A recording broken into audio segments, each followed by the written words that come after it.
बांग्लादेश में शेख हसीना सरकार के तख्ता पलट के बाद से कट्टरपंथी ताकतें हावी हो गई हैं। पहले इस्लामिक देश बनाने की मांग की गई थी, तो अब हिजाब की मांग जोर पकड़ती जा रही है। ढाका विश्वविद्यालय के एक क्लासरूम में छात्रों ने हिजाब के नारेबाजी की।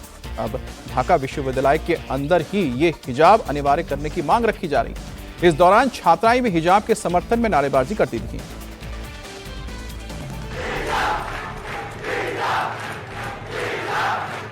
ढाका यूनिवर्सिटी की क्लासरूम में हिजाब के समर्थन में नारे लगाए जा रहे हैं। हिजाब की डिमांड करने वालों में मुस्लिम छात्र ही नहीं, उनके साथ कई छात्राएं भी शामिल हैं।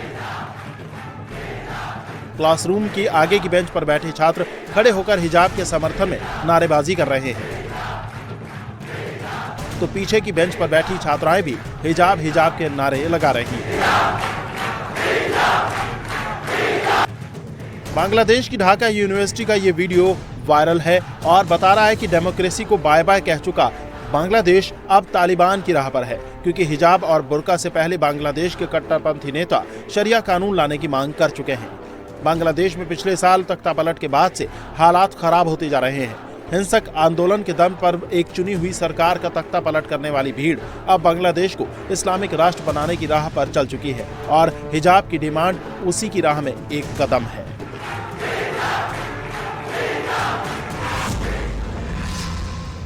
और दिल्ली यूनिवर्सिटी के मोतीलाल नेहरू कॉलेज में देर रात भारी हंगामा हुआ, जहां छात्र संघ के चुनाव को लेकर छात्रों ने कॉलेज प्रशासन के खिलाफ नारेबाजी की।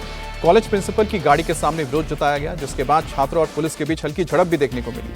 छात्रों ने आरोप लगाया कि प्रशासन ने जानबूझकर कई छात्रों के नामांकन रद्द कर दिए और 75% अटेंडेंस का नियम लगाकर प्रशासन मनमानी कर रहा है, जिसके विरोध में छात्र कैंपस में प्रदर्शन कर रहे हैं। तो स्थिति को देखते हुए पुलिस बल तैनात किया गया है। तो दिल्ली के मोतीलाल नेहरू कॉलेज जो साउथ कैंपस में पड़ता है, इस कॉलेज में छात्रों ने विरोध प्रदर्शन किया। छात्रों का कहना है कि करीब 14 स्टूडेंट्स ने स्टूडेंट्स यूनियन के लिए नामांकन भरा था, लेकिन कॉलेज प्रशासन ने 13 इसमें से नामों को हटा दिया, उन्हें रद्द कर दिया और इसमें जो हवाला दिया गया है वो अटेंडेंस का दिया गया है। छात्रों का कहना है कि ये 75% अटेंडेंस का जो मुद्दा है, इसे लाकर जानबूझ के बाकी 13 छात्रों को इसमें डिस्क्वालीफाई किया गया है।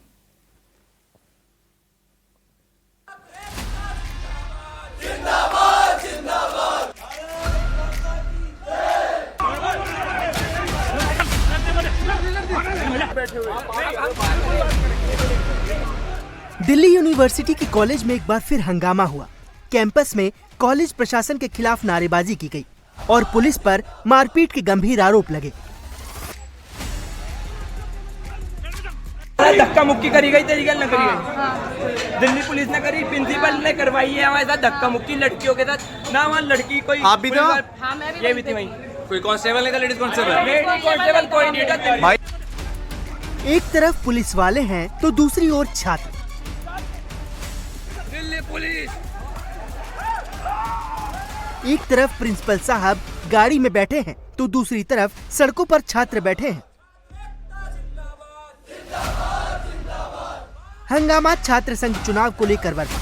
दरअसल आने वाले कुछ दिनों में दिल्ली विश्वविद्यालय के सभी कॉलेज में छात्र संघ के चुनाव होने हैं और चुनाव से पहले नामांकन को लेकर साउथ कैंपस के मोतीलाल नेहरू कॉलेज में छात्र कॉलेज प्रशासन के खिलाफ प्रदर्शन करने उतरे। छात्रों का आरोप है कि अध्यक्ष पद के लिए 14 नामांकन भरे गए थे, जिनमें से 13 नामांकन अटेंडेंस का हवाला देते हुए कॉलेज प्रशासन ने रद्द कर दिए। इस वक्त हम मोतीलाल नेहरू कॉलेज के बाहर मौजूद हैं। यहाँ पर जो तमाम छात्र हैं मोतीलाल नेहरू कॉलेज के, वो कॉलेज प्रशासन के खिलाफ प्रदर्शन कर रहे हैं। तमाम लोगों का ये आरोप है कि दरअसल 14 छात्रों ने जो है वो कॉलेज के अध्यक्ष पद के लिए नामांकन भरा था, जिसमें से 13 जो नामांकन हैं वो कॉलेज प्रशासन ने रद्द कर दिए अटेंडेंस का हवाला देते हुए। तमाम लोगों का कहना है कि अगर जो 75% का क्राइटेरिया कॉलेज ने तय किया था वो सेकंड सेमेस्टर में आना चाहिए था, ना कि इलेक्शन से जस्ट पहले। फिलहाल इसी को लेकर जो है तमाम विरोध चल रहा है। आप देखिए तमाम जो छात्र हैं वो इस वक्त कॉलेज के गेट पर हैं और इसके साथ साथ जो पुलिस बल है वो भी कॉलेज के बाहर तैनात है। छात्रों का कहना है कि ये सब रूल प्लानिंग के तहत निकाला गया है, ताकि जो एक नामांकन रद्द नहीं हुआ उसे निर्विरोध अध्यक्ष चुन लिया जाए। दिया कि 75% अटेंडेंस का क्राइटेरिया था। पर सर एक चीज़ ये होती है, अगर आप कोई रूल निकाल रहे हो ना, वो साल के शुरू में निकलता है, ये नहीं कि इलेक्शन से 1 महीना पहले आप निकाल दो।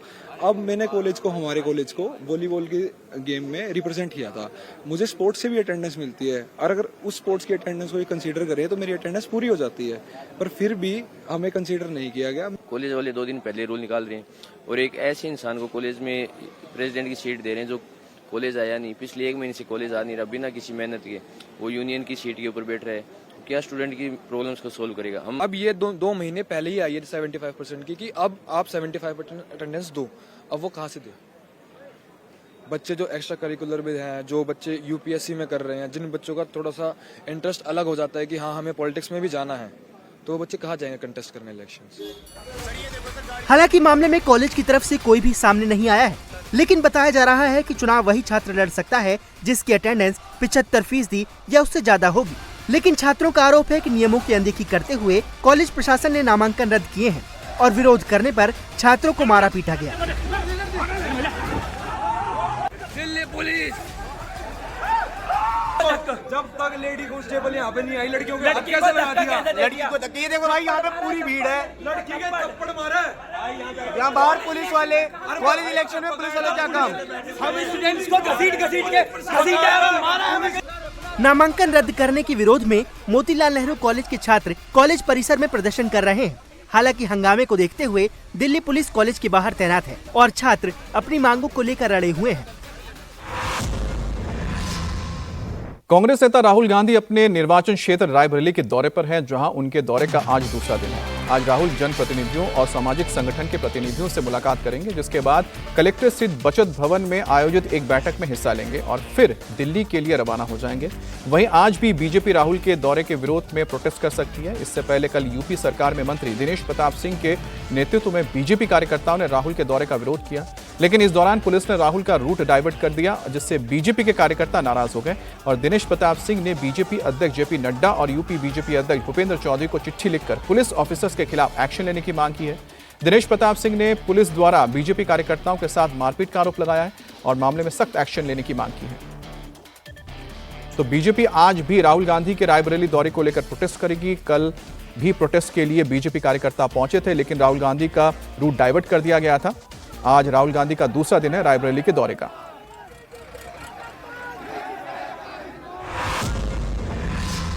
प्रधानमंत्री नरेंद्र मोदी आज उत्तर प्रदेश उसके साथ ही उत्तराखंड के दौरे पर जाएंगे। पीएम मोदी आज अपने संसदीय क्षेत्र वाराणसी पहुंचेंगे, जहां वो मॉरिशस के पीएम डॉक्टर नवीन चंद्र रामगुलाम के साथ द्विपक्षीय वार्ता करेंगे। इसके बाद पीएम मोदी उत्तराखंड में बाढ़ प्रभावित इलाकों का हवाई सर्वेक्षण करेंगे। पीएम मोदी 11:30 बजे वाराणसी में मॉरिशस के प्रधानमंत्री डॉक्टर नवीन चंद्र रामगुलाम की मेजबानी करेंगे और दोनों नेताओं की वार्ता में आर्थिक और पर्यटन जैसे मुद्दों पर चर्चा होगी। मॉरिशस के पीएम गंगा आरती में भी शामिल होंगे और बाबा विश्वनाथ मंदिर में दर्शन भी करेंगे। काशी में मॉरिशस के पीएम की मेजबानी करने के बाद प्रधानमंत्री मोदी देहरादून रवाना हो जाएंगे, जहां वो शाम को 4:15 बजे उत्तराखंड के उत्तरकाशी और चमोली जैसे बाढ़ प्रभावित इलाकों का हवाई सर्वे करेंगे और इसके बाद शाम को 5 बजे प्रधानमंत्री मोदी उत्तराखंड के सीएम पुष्कर सिंह धामी और वहां के अधिकारियों के साथ हाई लेवल मीटिंग करेंगे। और इधर पीएम मोदी के वाराणसी यात्रा के दौरान कांग्रेस के प्रोटेस्ट के ऐलान को देखते हुए यूपी पुलिस का ताबड़तोड़ एक्शन शुरू हो गया है। लखनऊ में यूपी पुलिस ने प्रदेश कांग्रेस अध्यक्ष अजय राय के होटल के कमरे में उन्हें हाउस अरेस्ट कर दिया है। अजय राय लखनऊ के होटल में सो रहे थे, तभी उनके कमरे में पुलिस पहुंची। अजय राय ने विरोध जताया और पुलिस ने अजय राय की काशी जाने के मना करने के बाद उन्हें होटल में रुकने के लिए कहा है। वहीं पर पीएम मोदी के सामने आज वाराणसी में कांग्रेसियों के विरोध प्रदर्शन की घोषणा के बाद पुलिस प्रशासन ने लखनऊ से वाराणसी तक ताबड़तोड़ कार्रवाई करते हुए 200 से ज्यादा कांग्रेसियों को हाउस अरेस्ट किया है।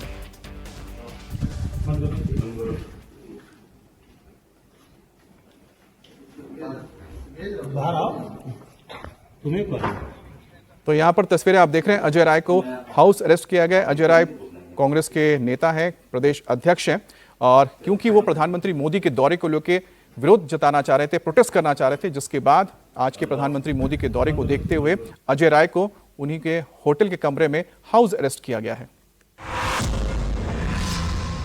बिहार विधानसभा चुनाव से पहले तेज प्रताप यादव अपने छोटे भाई तेजस्वी पर हमलावर हैं। गुरुवार को बाढ़ पीड़ितों से मिलने राघोपुर पहुंचे तेज प्रताप यादव ने बाढ़ राहत को लेकर तेजस्वी यादव पर भी तंज कसा। राघोपुर में पहुंचकर तेजस्वी यादव का विधानसभा क्षेत्र है, जहां तेज प्रताप ने पहले पीड़ितों का हालचाल जाना, फिर एक्स पोस्ट पर तेजस्वी यादव के काम पर सवाल उठाया। बिना नाम लिए तेजस्वी यादव पर हमला बोलते हुए तेज प्रताप ने लिखा कि राघोपुर विधानसभा के अधिकांश पंचायत और गांव डूब चुके हैं, लेकिन यहां के विधायक और सांसद किसी प्रकार की सहायता नहीं पहुंचा रहे हैं। तेज प्रताप ने कहा कि सरकार आपकी मदद नहीं कर रही है, आपका विधायक नाच रहा है। आप शांत रहिए, कैसे बांटना है हम बांट रहे हैं। सरकार मदद नहीं कर रहा, लेकिन हम आके दे रहे हैं, ठीक है। सरकार आपका फेल है, विधायक भी फेल है, नाच रहा गाना है। सरकार मदद नहीं कर रहा, लेकिन हम आके दे रहे हैं, ठीक है। सरकार आपका फेल है, विधायक भी फेल है, नाच रहा गाना। और लखनऊ में समाजवादी पार्टी ऑफिस के बाहर एक युवक ने खुद को आग लगाकर आत्मदाह करने की कोशिश की। शख्स जेब में पेट्रोल से भरी बोतल लेकर आया था, जहां उसने सपा ऑफिस के बाहर ही खुद पर पेट्रोल छिड़ककर आग लगा ली, जिससे मौके पर भगदड़ मच गई। हालांकि सूचना मिलने के बाद मौके पर पुलिस पहुंची और हालात को काबू में किया और शख्स को अस्पताल में भर्ती कराया। युवक की पहचान अलीगढ़ के रहने वाले योगेंद्र उर्फ बॉबी के नाम से हुई है, जिनका आरोप है कि समाजवादी पार्टी के नेता के भाई उसका मकान हड़पना चाहते हैं। ऐसे में तंग आकर उसने ये कदम उठाया है।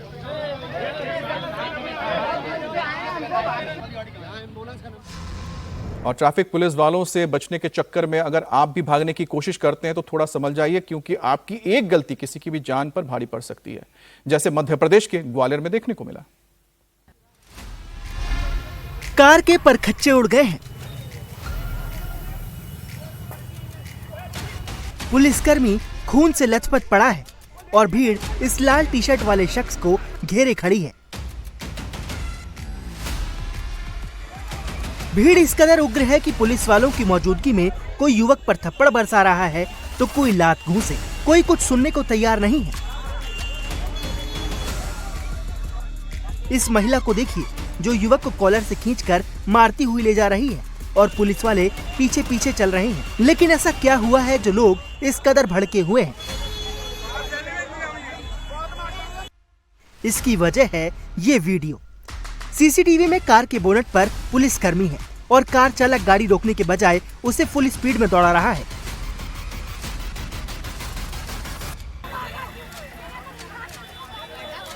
वीडियो मध्य प्रदेश के ग्वालियर का है, जहां पड़ाव थाना क्षेत्र में स्टेशन चौराहे पर ट्रैफिक पुलिस गाड़ियों की चेकिंग कर रही थी और उसी चेकिंग से बचने के लिए इस युवक ने पुलिस वालों को देखकर कार दौड़ा दी और जब पुलिसकर्मी ने सामने आकर रोकने की कोशिश की तो ये नहीं रुका और कार को भगाता चला गया, जिससे पुलिसकर्मी बोनट पर ही लटक गया। कार चालक ने करीब 1 किलोमीटर तक ट्रैफिक पुलिसकर्मी को बोनट पर लटकाए घसीटता रहा और आगे जाकर कई गाड़ियों में टक्कर मार दी। घटना में पुलिसकर्मी समेत 4 लोग घायल हो गए, जिनमें एक महिला और पुलिसकर्मी की हालत गंभीर है। घटना के बाद गुस्साई भीड़ ने कार चालक को पकड़कर जमकर पीटा और उसे पुलिस के हवाले कर दिया। वहीं पुलिस ने आरोपी को हिरासत में लेकर कार जब्त कर ली है।